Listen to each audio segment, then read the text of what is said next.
Magandang araw po sa inyong lahat. Bago ko po simulan ang padalang kwento kay Sir Carl, ay gusto ko munang magpakilala sa inyo. Ako po si Ton Valencia, ang may-ari at narrator ng channel na Creepytionary, Tagalog Horror Stories. Pansamantala po muna kung hahalili kay Sir Carl bilang kanyang co-narrator. Inaanyayahan ko rin po kayong dumalaw sa aking channel na Creepytionary. At gaya ng channel ni Sir Carl, marami din akong horror stories na tiyak na inyong magugustuhan. Maraming salamat po. Simulan ko na po ang kwento. Hi Sir Carl, magandang araw po sa iyo. Gayon din sa inyong mga tagapakinig. Bago ko po simulan ang aking kwento, ay nais ko pong ipaalam na lahat po ng mga pangalan na nabanggit ko dito ay hindi totoong pangalan ng mga tauhan upang maprotektahan ang kaligtasan at pagkakakilanlan. Naging inspirasyon ko na pong makinig sa mga magagandang kwento sa inyong YouTube channel, kung kaya't nandito po ako ngayon upang ibahagi rin ang sarili kong karanasan. Tawagin niyo na lang po ako sa pangalang Alicia. Kasalukuyan po akong nakatira sa bayan ng Perez, Quezon Province. Ang aming probinsya ay isang isla, nakatabi ng mga bayan ng Alabat at Quezon sa Quezon Province. Ako po ay nakatira malapit sa tabing dagat. Semi-bungalow type ang aming bahay, yari sa yero at bubong at napapaligiran ng tiles ang buong flooring. Samantalang bakal naman ng bakod na nakapalibot sa labas. Panlima po ako sa aming magkakapatid. Ang panganay naming kapatid ay isang OFW sa Hong Kong, samantalang teacher naman sa Vietnam ang aking ikalawang kapatid. Isa namang sales lady sa SM Lucena ang aking ikatlong kapatid at nagtatrabaho naman sa bangko ang aming ikaapat. May malaking warehouse naman ang aking mga magulang. Ako na lang ang natitirang nag-aaral ng mga panahong iyon at nagsusumikap na makatapos sa sekundarya upang makapagkolehiyo ako sa Lucena, kasama ang aking ikatlong kapatid. Ang aking kwentong isasalaysay ay tungkol sa hindi ko makakalimutang karanasan noong second year high school pa ako, noong makilala namin ni Lucy at Claire ang transferee student na si Monica, na nagmula sa Dueñas, Iloilo. Naganap ang mga pangyayari noong taong 2008. Nagkaroon kami ng group project at niyaya kami ni Monica na gumawa ng aming proyekto sa kanilang bahay. Natuwa naman ako dahil walang pasok ng mga araw na iyon. Ginamit ko muna ang mountain bike ng aking nanay pagkatapos kong mag-almusal. Nag-shortcut ako sa may tulay patungo sa may tindahan ng mamihan. Ilang kilometro lang ang layo noon buhat sa aming bahay at pagkatapos ay dumaan ako sa bahay ni Lucy na malapit sa may palengke. Ipinagpaalam ko siya sa kanyang mga magulang. Dahil sa may tiwala naman at halos ituring na rin akong kapamilya, kaya agad na pinayagan si Lucy ng kanyang magulang. Basta huwag lang daw kami nga abutin ng hating gabi. Nag-impake kami ng mga kagamitan namin sa proyekto sa subject naming Filipino at pagkatapos ay agad na kaming umalis. Sumakay naman siya sa kanyang bike at magkasabay kaming nagtungo sa bahay nila Monica. Sa totoo lang ay pwede naman naming lakarin ang kanyang tinutuluyang bahay. Dahil nasa 3 kilometro lang ang layo nito sa aming mga tahanan. Subalit mas komportable kami kung nakasakay sa bike. Isa pa, usong-uso noon ang mga estudyanteng nakabike dahil naging inspirasyon namin ng mga anime at mga Japanese cartoons kung saan mas sikat ang mga karakter na nagbabike kaya nakisabay kami sa mga uso. Iba ang pagkahumaling ng mga batang 90s sa mga anime at teleserye kumpara sa mga bata sa kasalukuyan, kung saan ang tanging libangan ay cellphone at computer. Noon ay masaya na kami kapag nakakapanood kami sa telebisyon at nakakapaglaro ng mga katutubong laro katulad ng piko, tagu-taguan, tumbang preso at kahit nagdadalaga na kami ay nakakapaglaro pa rin kami ng luksong baka. Lumagpas kami sa may palengke at sumapit kami sa may gate ng malaking ancestral house na tinatawag na Felisco, kung saan mayroong hagdanan sa tagiliran ng ground floor ng bahay. Ang hagdanan ay daan patungo sa may second floor at kapansin-pansin din ng malawak na nasasakupang bakuran sa likod bahay, kung saan napapalibutan ito ng kasukalan na may nakatanim na halamang gabi, salay, talahib at isang malaking puno ng mangga. Matagal kaming napatitig sa kabuuan ng labas ng bahay. Wala nang bahid ng anumang hibo ang gate, gayon din ang ikalawang silid ng second floor at napakaraming lumot sa mga tagiliran ng bawat hagdanan. Mukhang napapabayaan na rin dahil may ilang mga sigwang na matatagpuan sa mga bintana at kung iisipin ay nalalapit na sa anyo ng haunted house ang kabuuan ng labas nito. Pagkatapos ng ilang sandali ay biglang may nagbukas ng gate. Lumitaw si Monica na nakasuot ng asul na t-shirt at mahabang palda. Nagmukha siyang sinaunang dalagita pero litaw pa rin ang kanyang kagandahan habang nakalugay ang kanyang maitim at makintab na mahabang buhok. Pinapasok niya kami sa loob ng bahay at nabanggit niya sa amin na nasa loob na rin ng bahay si Claire at kanina pa niya kami hinihintay. Tumugon naman kami ni Lucy at bahagyang ngumiti kay Monica, subalit hindi pa rin kami kaagad na pumasok sa loob ng bahay dahil ipinagpatuloy namin ang pagsulyap at pagmamasid sa buong paligid. Sa unang pagkakataon ay makakapasok na din kami sa loob ng sinaunang bahay na tila disenyo ng bahay noong panahon ng mga Kastila. Marami na rin kaming mga naririnig na kwento at bulong-bulungan sa mga matatanda at mga tsismosa na di umano ay mayroong mga ligaw na kaluluwang nagpaparamdam at nagpapakita sa mga residente na napapadaan doon. Subalit hindi pa naman kami nakakaranas ng anumang nakakatakot na engkwentro buhat ng ipinanganak ako sa aming bayan. Medyo nagtataka ako at nababalot ng kuryosidad kung bakit sa bahay ng Felisco piniling manirahan ng pamilya ni Monica. Samantalang marami namang mga paupahan sa aming bayan na mas maaliwalas at hindi nakakatakot ang aura. Kaya naglakas loob na akong magtanong kay Monica. Napagalaman ko na lolo pala niya ang mismong may-ari ng bahay.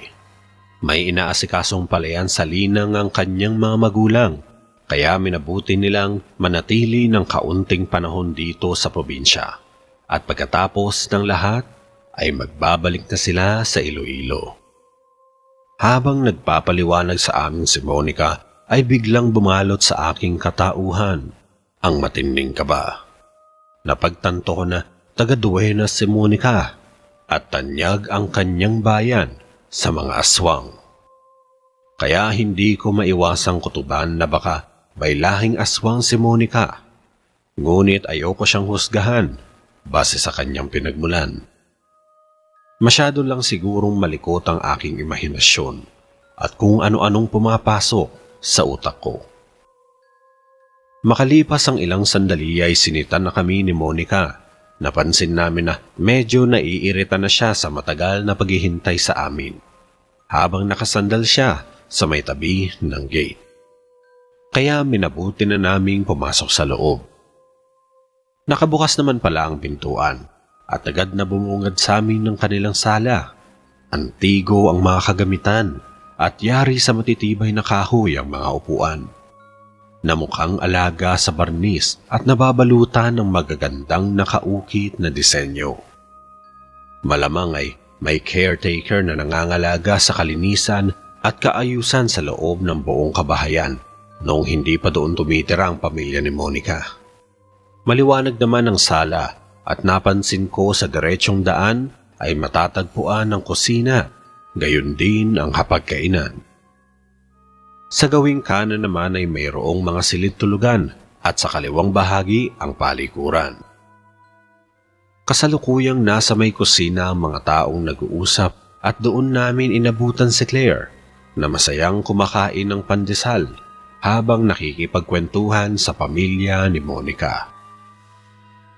Magalang naman kaming bumati at nagmano sa mga magulang ni Monica at napansin namin ni Lucy na mahahaba ang mga buhok ng nanay at mga kapatid na babae ni Monica. Samantalang ang kanyang ama at isa pang kapatid na lalaki na mas matanda ang edad sa amin ay nagtataglay na hanggang balikat na buhok. Medyo weird, kaya naisip ko na lang na marahil ay sumusunod sa lumang tradisyon ng kanilang pamilya. Subalit taliwas naman sa hinala ko ang mga sinabi ni Monica. Nabanggit niya sa amin na iba ang kanilang relihiyon at pinagbabawalan silang magputol o magpagupit ng buhok.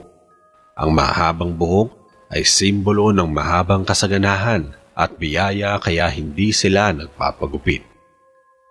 Habang masaya kaming kinukumusta ng mga magulang ni Monica, ay lihim akong humahanga sa kanilang taglay na kagandahan at kagwapuhan.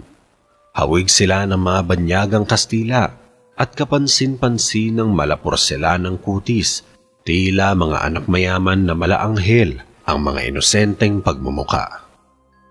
Sadyang kahali-halinang pagmasdan at nakakasiguro akong maraming naaakit at tumahanga sa kagandahan ni Monica sa aming paaralan, partikular na ang kanyang Kuya Mario, na isa na palang senior high school. Palihim akong sumusulyap-sulyap sa kanya at kung nahuhuli man niya akong nagpapakyut ay hindi ko kasalanan niyon. Dahil minsan lang ako makita ng isang simpatiko, gwapo at talagang matangkad na binata sa aming bayan. Kaya hindi niya ako masisisi kung bigla na lang akong tinubuan ng matinding atraksyon sa kanyang pisikal na kaanyuan. Napadako ang aking paningin sa kinakain na pandesal ni Claire at napansin ko na may mapulang malapot na palaman ang tinapay. Itatanong ko sana kung anong klaseng palaman yun nang sagutin ako ng panganay na kapatid ni Monica at nabanggit niya sa akin na strawberry jam ang palaman.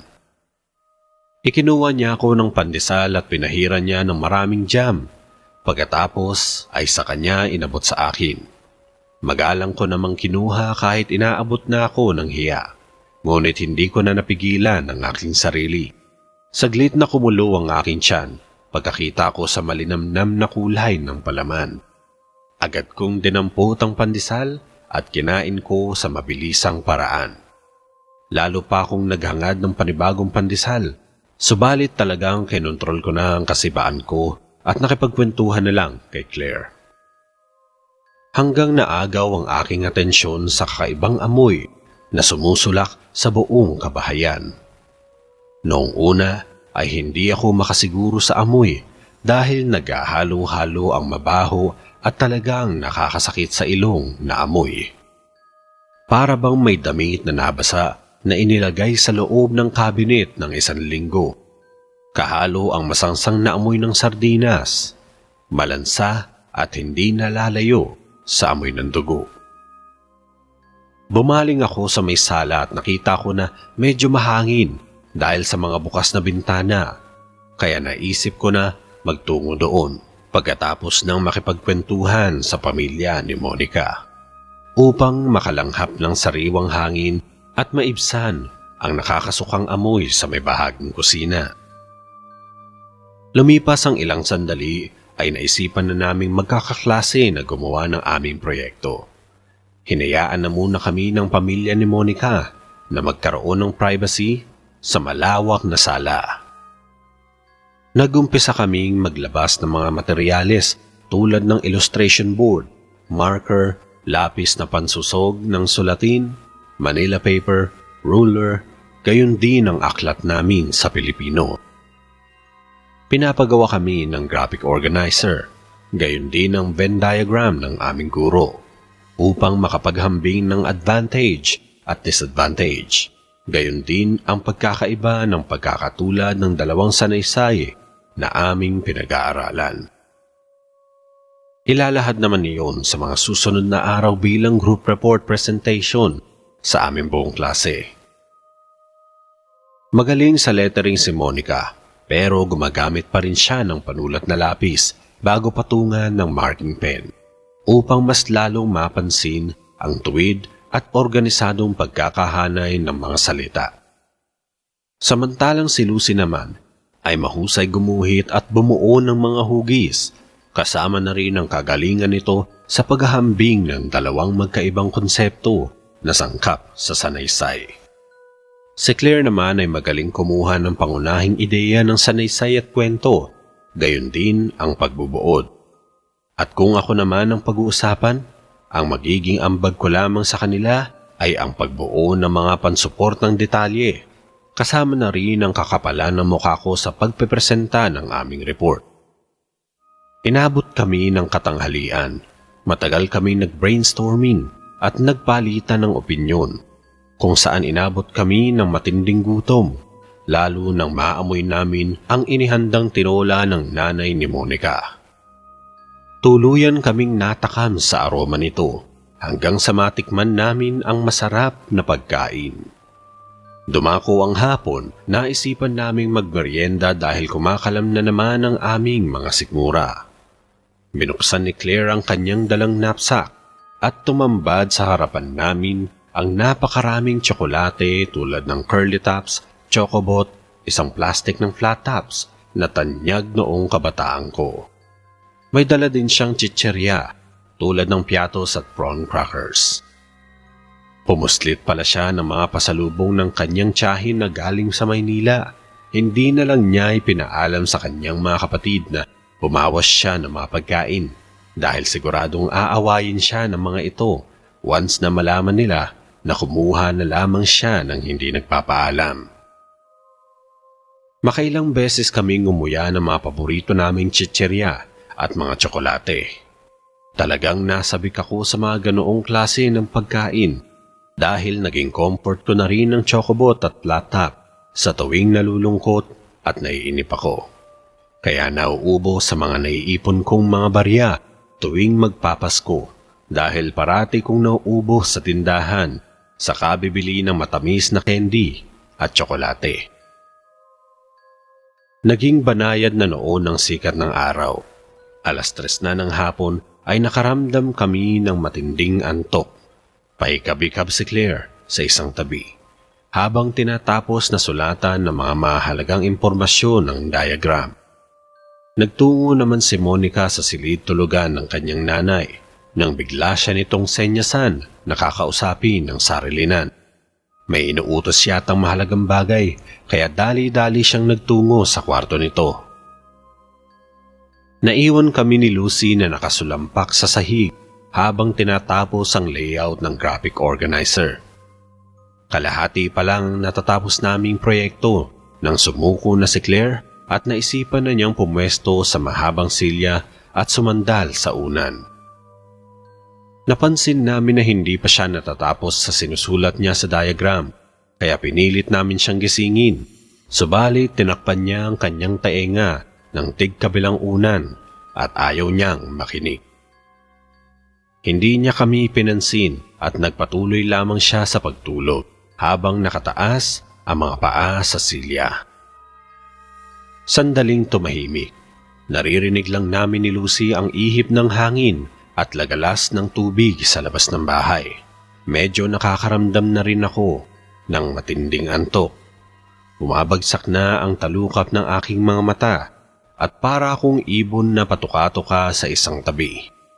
Kamuntik pa akong mabuwal sa kinauupuan ko. Mabuti na lang at tinapik ako sa balikat ni Lucy na napapahagik-hik sa pagtawa habang ipinapakita sa akin kung gaano ako kapangit habang inaantok. Hindi pa siya nasiyahan at pinag-aasar pa niya ako, kaya lalo akong nainis at nag-umpisa kaming maghabulan. Tila yumayanig ang sahig sa malakas naming mga yabag.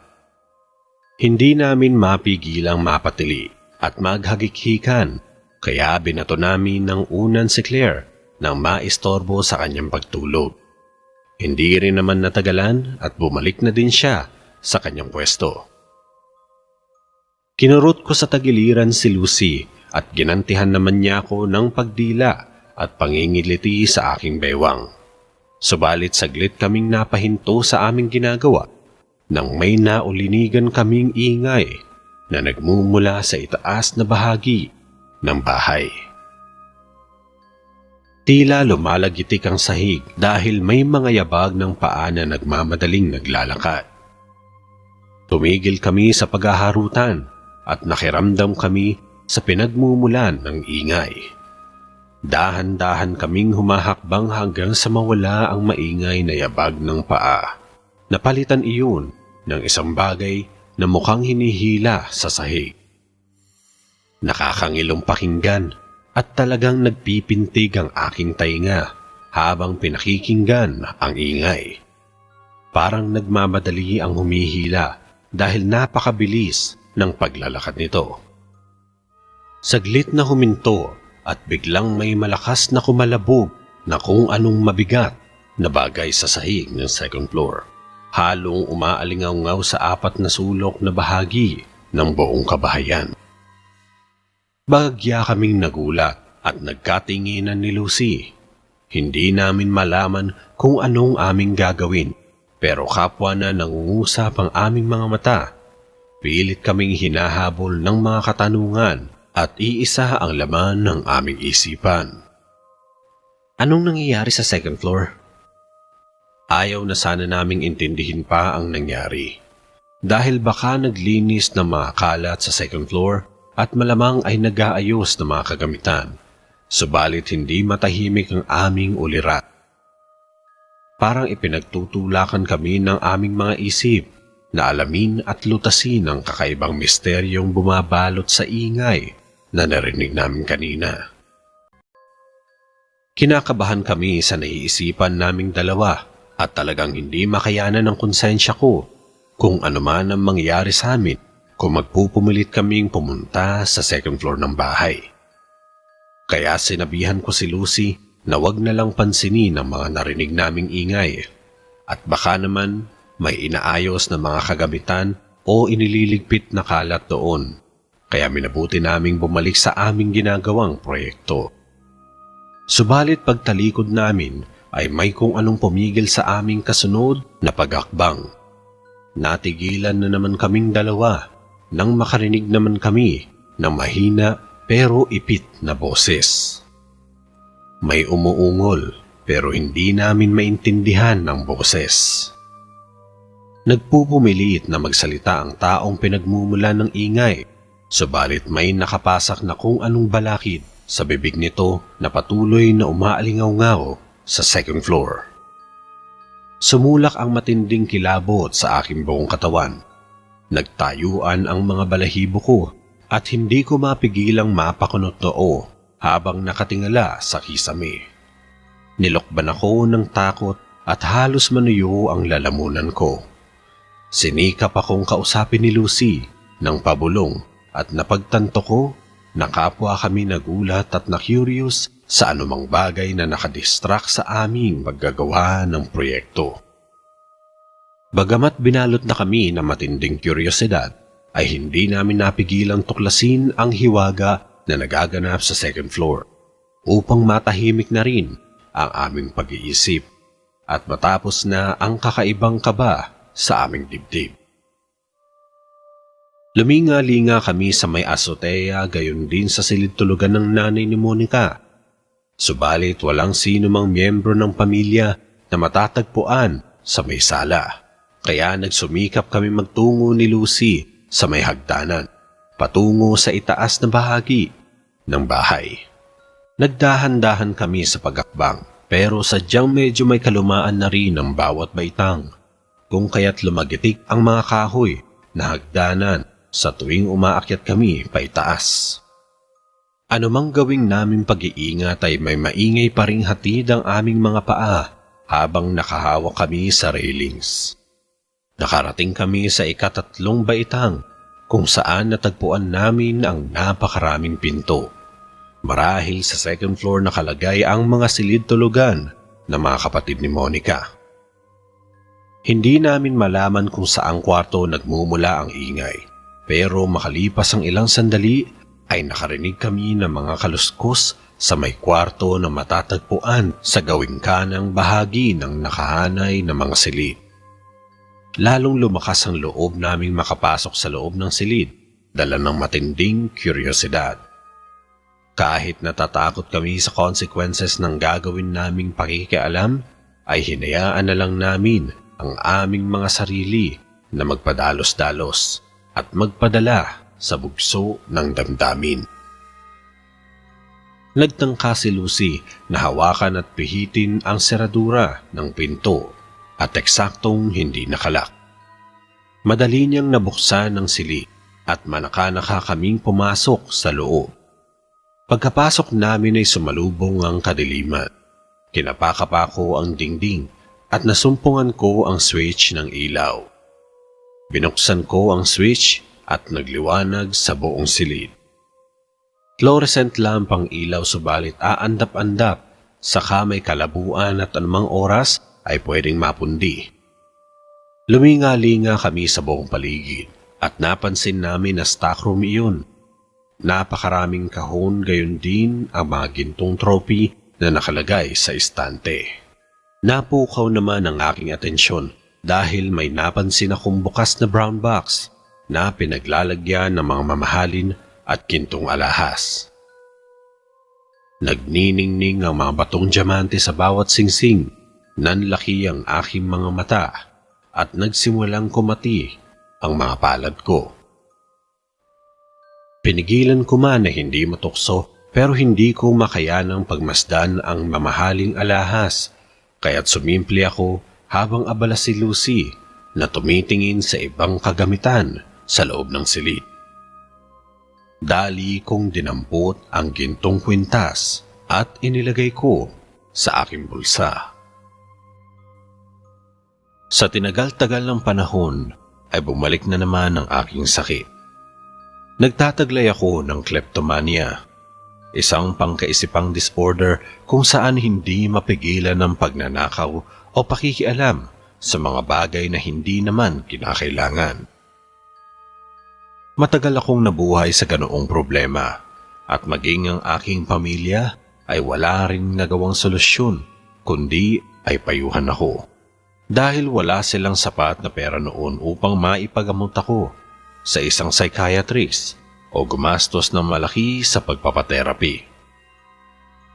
Nabaon sa utang ang aking mga magulang bago nakabangon at nakapagtayo ng malaking warehouse na nakapagdulot ng pag-unlad ng aming buhay. Mabuti na lang at may anak ang malayo naming kamag-anak na nakapagtapos ng doktor sa kanilang pamilya. Natulungan ng naturang kamag-anak ang aking mga magulang na makapagbayad ng mababang halaga at ang pinsan kong binatang doktor na mismo ang gumawa ng paraan upang makarecover ako at mabawasan ng madalas na pag-atake ng aking disorder.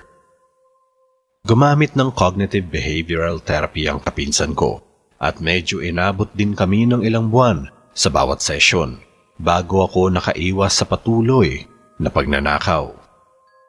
Subalit bumalik ng Maynila ang aking pinsan at naudlot ang panggagamot sa akin. Inakala ko noon partikular ng pamilya ko na tuluyan na akong gumaling kaya bumalik ako sa ordinaryong pamumuhay. Hanggang sa manumbalik na naman ang aking disorder. Paglingon ko ay nasa tabi ko na pala si Lucy at kamuntik pa kaming magkauntugan. Magsasalita na sana ako nang makarinig kaming dalawa ng gumagaralgal na boses na nagmumula sa silid na pinasukan namin. Nagkatinginan kami ni Lucy at bumalik na naman ang kilabot sa aking buong katawan. Hinanap namin ang pinagmumulan ng tinig. Humakbang kami at nagtungo sa mga nakatambak na kahon at sisidlan na naglalaman ng mga photo-album, gayon din ang mga lumang pinggan, baso, martilyo at mga materyales sa pagkukumpuni ng mga sirang sasakyan. Sa bawat paghakbang ay palakas ng palakas at palapit ng palapit kaming dalawa sa pinagmumulan ng tinig. Kaya lalo akong kinakabahan at hindi normal ang pagdagundong ng aking puso. Dumaan pa kami sa mas marami pang nakatambak na kahon, gayon din sa mahabang lababo na may tumatagas na gripo. Hindi ko mapigilang mapatakip sa aking ilong dahil may mabaho at malansang amoy na sumisimoy sa buong stockroom. Nakakasuka at talagang napapasinghap ako dahil nagiging katulad ng amoy ng sariwang dugo ang aking naaamoy. Hinawi namin ng ilang magagaang kahon at tumambad sa aming harapan ang isang dalagitang babaeng naliligo sa dugo. Dilat ang kanyang mga mata at pumapatak sa kanyang pisngi pababa sa leeg ang sariwang dugo niya na nagmumula sa ulo habang may nakapasak na mga maitim na buhok sa butas ng kanyang ilong, gayon din sa bibig. Namumula ang kanyang buong leeg at napakaraming mantsa ng dugo ang kanyang bestida. May isang babaeng nakagat sa kanyang leeg at talagang halos magwala ang puso ko sa sobrang sindak at kilabot nang mapansin ko na napakahaba ng buhok ng babae. Nakasulampak siya sa sahig habang ang kanyang maitim at makikintab na buhok ay matatagpuan sa katawan ng bangkay, gayon din sa sahig. Noon lang ako nakakita ng ganoong klase ng buhok. Para siyang si Rapunzel, pero mas lalo akong kinutuban na isa siyang halimaw. Kitang-kita namin ni Lucy kung paano niya sinisipsip ang dugo ng babae habang nagbubuhol-buhol ang mga buhok nito sa bangkay at tila hinihigop nito ang dugo at lakas ng bangkay. Bumaligtad ang sikmura ko at hindi ko mapigilang magsuka sa isang tabi. Isinuka kong lahat ang aking mga kinaing tsokolate at sa hindi inaasang pangyayari ay may natabig akong luma at kinakalawang na tasa na nagpagulong-gulong sa sahig. Nakalikha ako ng malakas na ingay kaya agad akong nahimasmasan. Bigla akong umangat at saglit akong natuliro habang nakaramdam ako ng kakaibang panlalamig. Namumutla ako sa kaba dahil nakakasigurado akong mauhuli kami ng halimaw. Sa mabilisang pag-iisip ay hinikit ni Lucy ang dulo ng collar ng polo shirt ko at dali-dali kaming tumakbo sa mga nakaharang na kahon. Mabilis naming ipinaghagisan at ipinagtulakaran ang mabibigat na kagamitan upang mahawi ang daan at makatakas kami sa kinaroroonan ng halimaw. Nararamdaman ko na nakita kami ng halimaw at marahil ay hinahanap niya kami kung saan mang dako upang isunod sa kanyang biktima. Nagkandara pa na ako at hindi ko malaman kung saan direksyon ako pupunta at magtatago hanggang sa hilahin ako ni Lucy sa isang maliit at makipot na silid na may mga nakasabit na hanger. Humihingal ako habang naliligo sa pawis. Halos nagsisikip na ang aking dibdib at kinakapos na ako sa paghinga. Iyong pakiramdam na abot hanggang leeg ang tubig sa dagat. Nagmistulang dinamita ang aking puso. Anumang oras ay maaaring sumabog dahil sa malakas na impact ng adrenaline. Makailang beses akong sinenyasan ni Lucy na tumahimik at huwag gumawa ng anumang ingay dahil baka malaman ng halimaw kung saan kami nagtatago. Sumiksik kami sa kaloob-looban kahit mainit at napakasikip. Pagkatapos ay naupo kami sa sahig. Nakiramdam kami sa mga yapak ng paa at nauulingan namin ng mabilis na paglalakad. Huminto ang halimaw sa harapan ng aming kinaroroonan at pagkatapos ng ilang sandali ay saglit itong lumihis ng direksyon. Kaya nakahinga kami ng maluwag. Hindi kami kaagad lumabas sa aming pinagtataguan. Ipinaliwanag sa akin ni Lucy kung anong uri ng halimaw ang umahabol sa amin. Napag-alaman ko na nagmula ang pamilya ni Lucy sa Iloilo kung saan napakaraming aswang sa kanilang probinsya. Nabanggit niya sa akin na isang kubot ang babaeng itinuturing naming halimaw. Kawais ito ng manlalayog at gumon na tanyag sa kanilang lugar. Ang pinagkaiba lang ng manlalayog ay may kakayahan itong maglakad at tumayo, habang ang gumon naman ay gumagapang na tulad ng ahas. Ayon sa kanya, ang gumon ay isang nilalang na lumalabas sa pagkagat ng dilim bilang gumagapang na kumpol ng buhok. Binabalot nito ang taong makakasalubong at sinasakal gamit ang kanyang mayabong na buhok. Ang nasabing buhok ay nagtataglay ng masangsang na amoy at mistulang ahas na gumagapang papasok sa loob ng mga mata, butas ng ilong, gayon din sa bibig ng biktima, upang hindi ito makahinga at mawalan ng malay.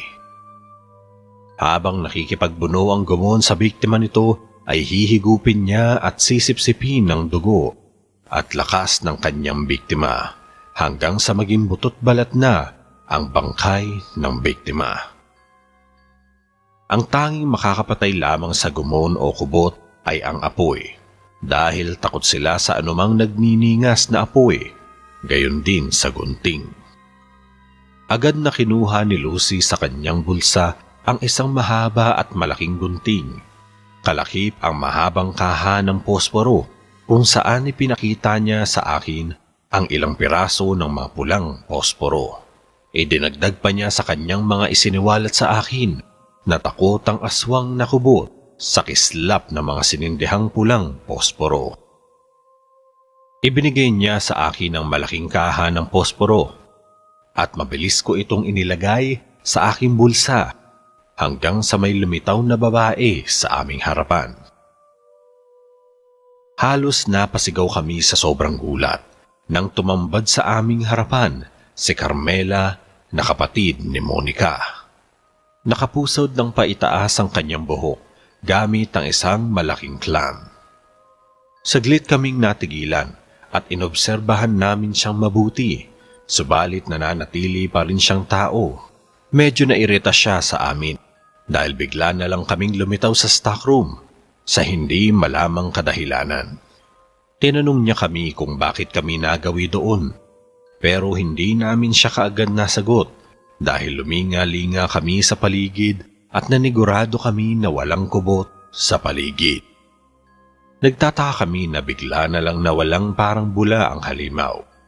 Hindi namin mapigilan ang sarili at isiniwalat namin sa kanya ang buong pangyayari at kung bakit nakapunta kami sa stockroom. Pagkatapos niyang marinig ang aming nasaksihan, ay hindi niya maiwasang mapahalakhak at nasabi pa niyang magagaling daw kaming magtahi ng mga kwento. Guni-guni lamang daw ang mga nakita namin dahil wala namang aswang sa loob ng buong bahay. Kahit nagsasabi kami ng pawang katotohanan, ay hindi ko maiwasang masaktan at mainis sa pangungutya niya sa amin. Kahit mahirap paniwalaan ay talagang tunay ang lahat ng nakita namin kanina. Kaya lang ay ayokong makipagtalo at makipag-away sa kanya. Inirerespeto ko siya dahil kapatid siya ni Monica at mas matanda siya sa akin, kaya hinayaan ko na lang na mapagalitan niya kami.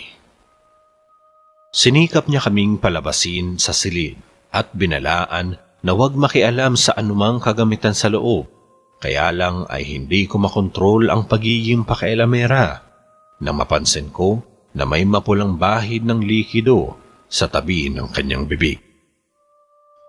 Itinanong ko kung anong likido ang matatagpuan sa tagiliran ng kanyang bibig. Pagkapa niya ay bigla niyang pinahid at pinabulaanan na bahid iyon ng ketchup dahil kakatapos lamang niyang kumain. Subalit, kinutuban ako na nagsisinungaling siya at may tinatago siya sa amin. Minamadali niya kaming lumabas ng silid na parang nag-uugas kamay at iniiwasang makakita kami na mga hindi namin dapat makita.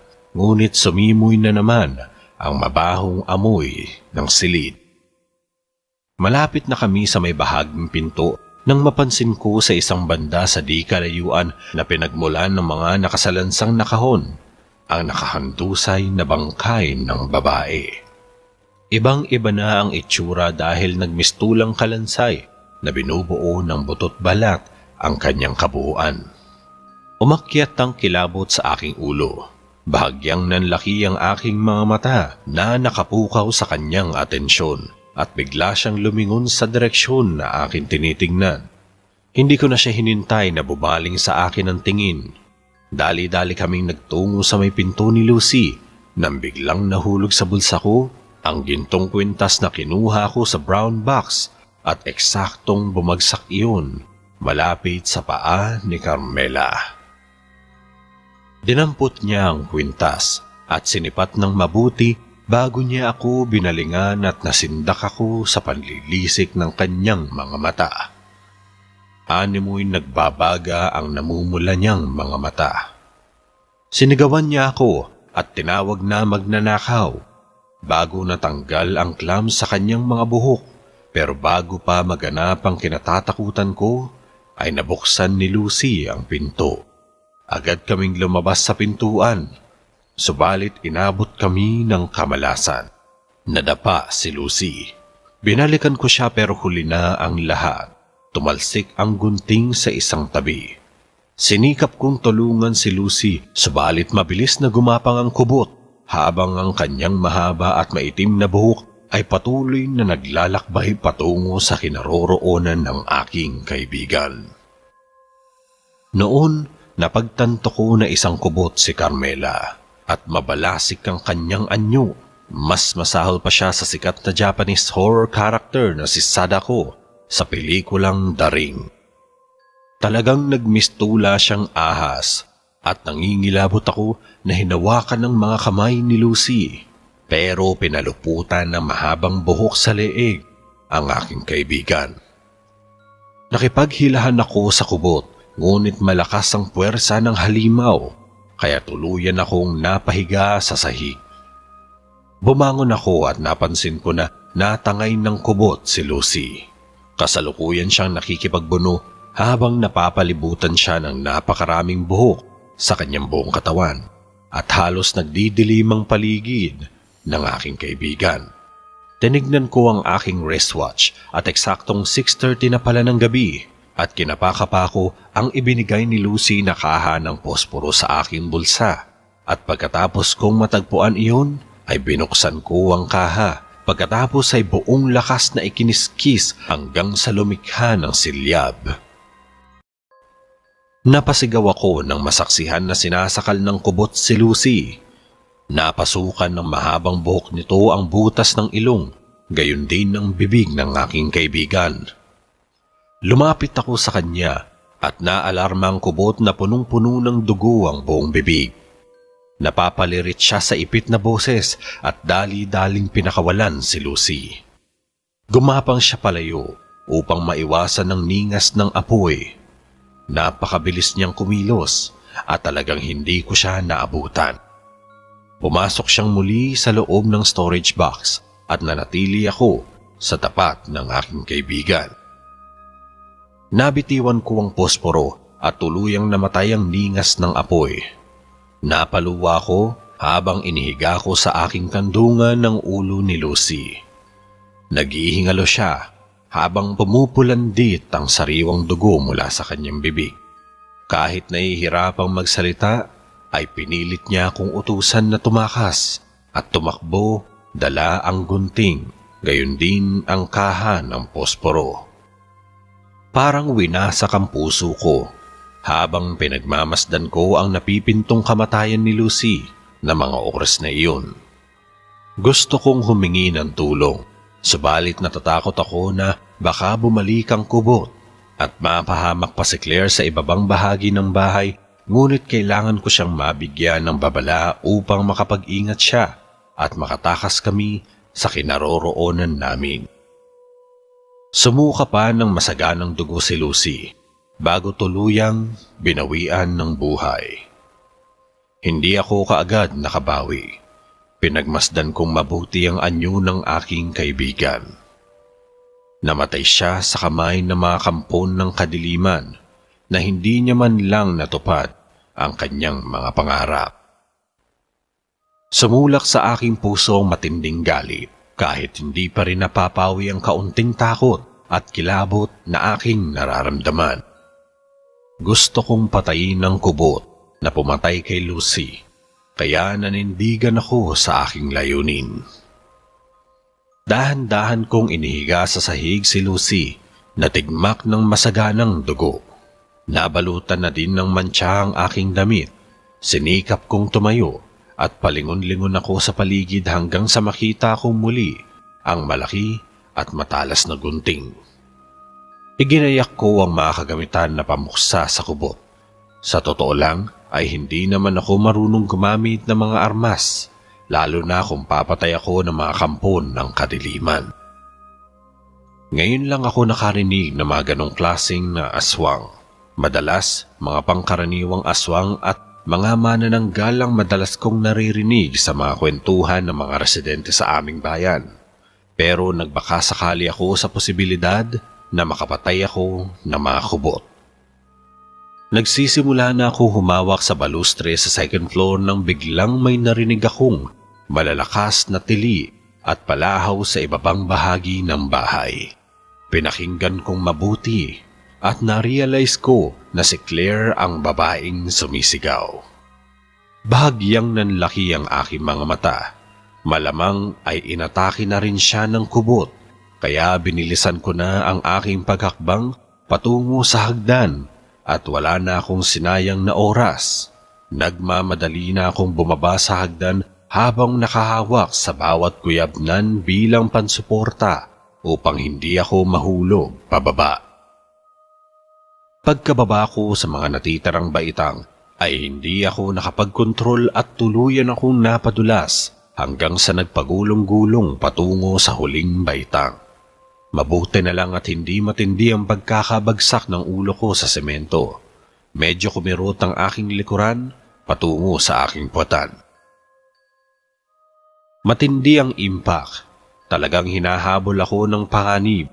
Iniisip ko pa noon na hindi ako mamamatay ng maaga dahil sa kubot, kung hindi sa mga bali at pinsala na dulot ng aking kalampahan.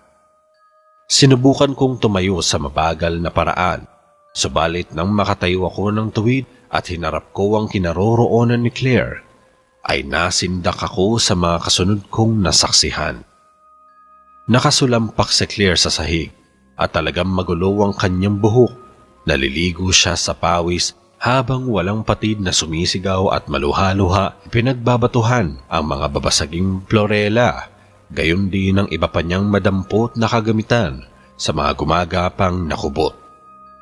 Nangingilo ako habang dahan-dahang bumabangon at pinagmamasdan kong mabuti ang mistulang mga pinaglunuhang ng ahas na mga buhok ni Monica, ina, ama at maging mga kapatid nito. Halos nagdilim ang buong sahig ng sala at sa tansya ko ay wala nang ibang mapagtataguan si Claire dahil napapalibutan na siya ng buong pamilya. Gusto ko siyang tulungan na makatakas. Ayoko pang mamatay sa walang saysay na kamatayan. Mabubuhay pa ako ng matagal kung magsusumikap akong lumaban sa mga kampon ng kadiliman. Kailangang maipaghiganti ko si Lucy. Hindi makatarungan ang ginawa nilang pagpatay sa mga inosenteng tao. Walang puwang ang mga katulad nila na mabuhay sa mundo. Isinusumpa ko ang pag-usbong ng kanilang lahi, nang dahil sa kanila ay nauubos at walang habas na namamatay ang mga taong tahimik at simpleng namumuhay sa aming bayan. Inipon ko ang natitirang lakas ng loob at katinoan ng aking pag-iisip. Kinuyom ko ang aking mga kamao, akmang susugurin ko na sana silang lahat at pagtatangkaing sunugin, nang biglang may pumulupot na palumpong na itim at makikintab na buhok sa aking mga paa. Nawalan ako ng balance at napabagsak ako sa sahig. Napaharap ako sa may hagdanan kung saan gumagapang si Carmela na tigmak ng dugo ang buong muka. Partikular na ang kanyang malaking bibig. Namumula na ang nanlilisik niyang mga mata. Wala na siyang natitirang saplot sa katawan, kaya't kapansin-pansin ng tigkabaak niyang malulusog na mga dibdib. Pababa siyang gumagapang gamit ang kanyang mahabang mga kamay, gayon din ang matutulis at maruruming mga kuko na puno ng mga natuyong dugo. Mas lalo pa akong kinilabutan ng masulyapan ko ang ilang pulgadang haba ng kanyang mga kuko. Siguradong kapag nahagip niya ako, ay kaya niyang hiwain ng aking buong balat. Humihigpit pa ang pagkakapulupot ng kanyang mga buhok sa aking leeg. Umubo ako ng makailang beses. Sinisikap kong abutin ng gunting na tumalsik sa sahig. May kalayuan ang kinalalagyan nito. At kahit magpumilit akong ihaba ang aking mga daliri, ay nahihirapan pa rin ako. Nangingimi at malapit nang maging manhid ang aking mga kamay. At talagang nakakaramdam na ako ng deliryo. Nagpumilit akong makawala sa mga buhok, subalit napakigpit ng pagkakabigkis nito sa aking leeg. Malapit na akong kapusin ng hininga. Nagimbal pa ako nang biglang umibabaw sa akin si Carmela. Sumulak ang masangsang na amoy mula sa mga nakapalibot na buhok sa kanyang mukha.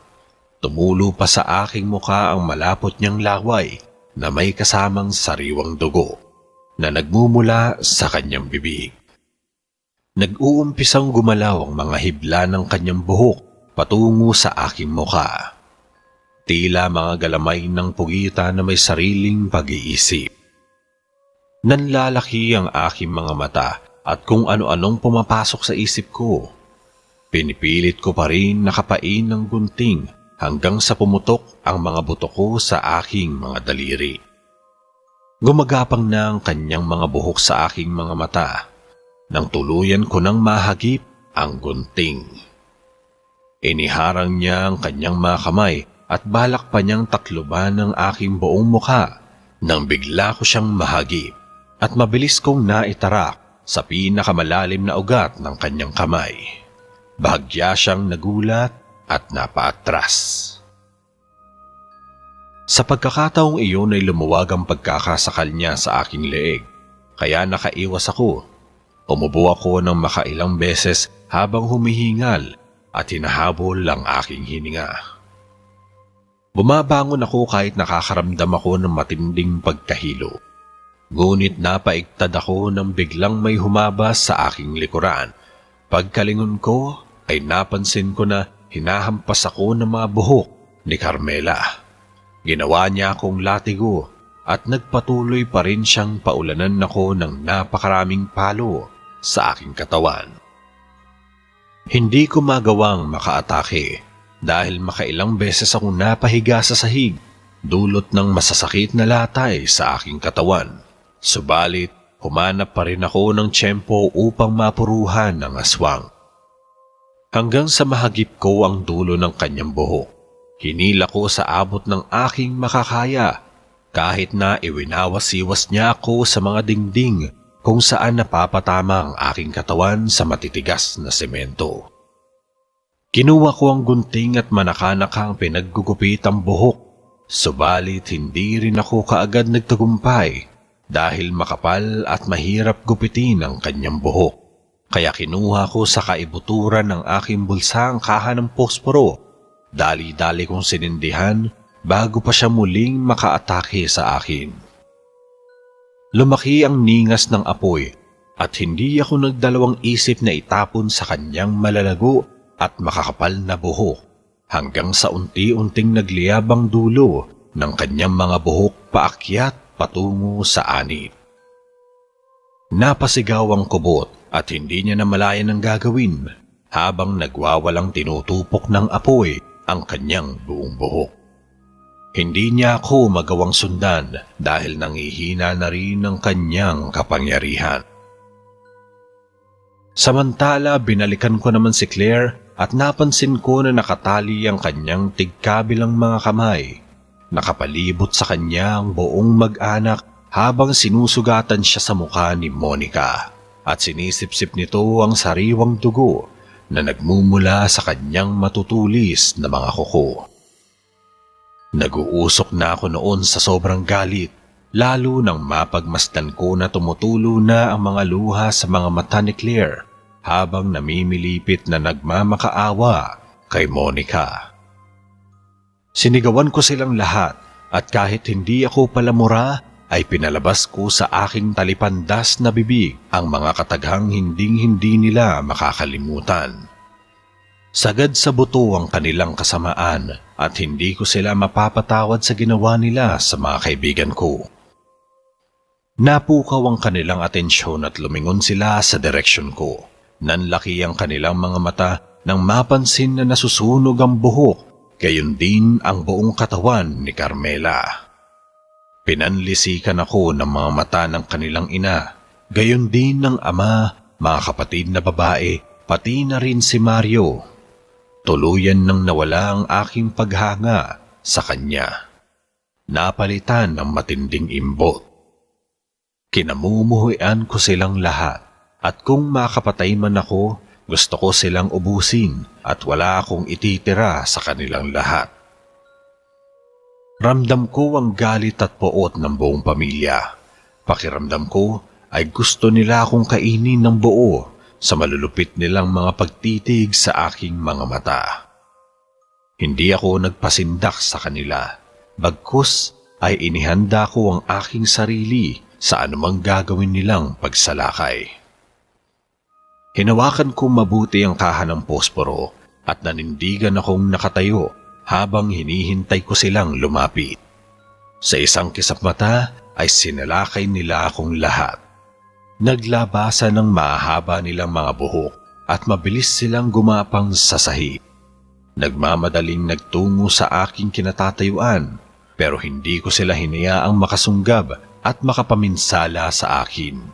Inunahan ko sila at sinikap kong lumaban. Ikiniskis ko ang palito ng posporo hanggang sa lumitaw ang maliit na silyab ng apoy. Ipinagtatapon ko ang palito sa bawat buhok na pasugod na lumalapit sa akin. Nagsipag-atrasan sila, pero hindi na sila nakailag dahil nangasunog ang dulo ng kanilang mga buhok. Tumakbo ako patungo sa kinaroroonan ni Claire. Pagkakita ko sa kanya ay hindi ko mapigilang yakapin siya ng mahigpit habang humihikbi siyang pabulong na nakikipag-usap sa akin sa hindi ko maintindihang gumagaralgal na boses. Nilukuban ako ng matinding awa sa kanyang kalagayan, kaya sinikap at buong pag-iingat ko siyang ibinangon kahit medyo masakit ang aking buong katawan.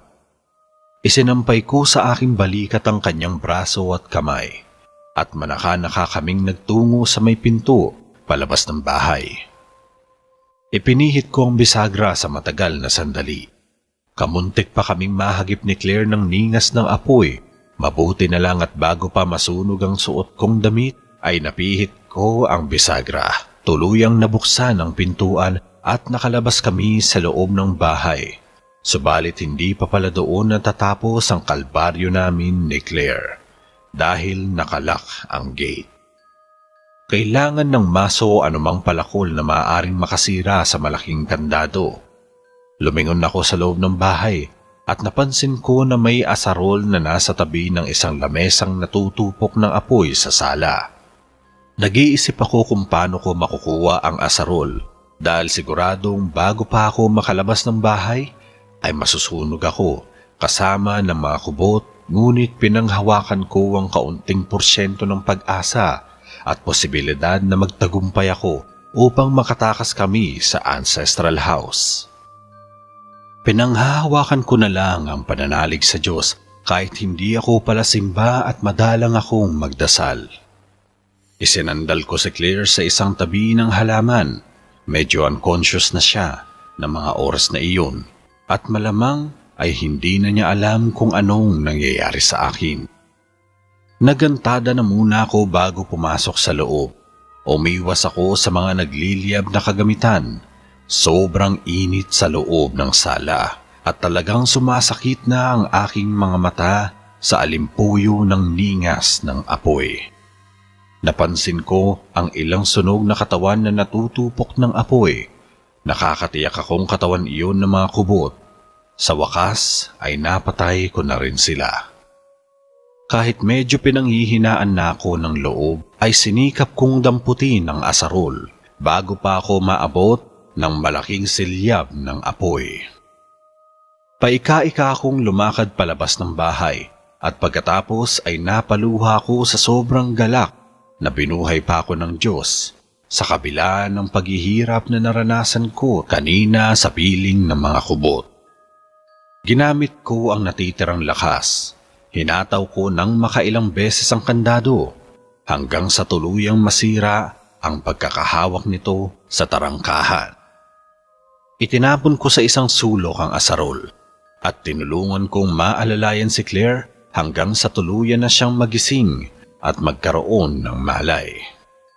Nabuwal kami ng makailang beses sa kalsada nang biglang may tumambad na rumaragas ang sasakyan at kamuntik na kaming masagasaan.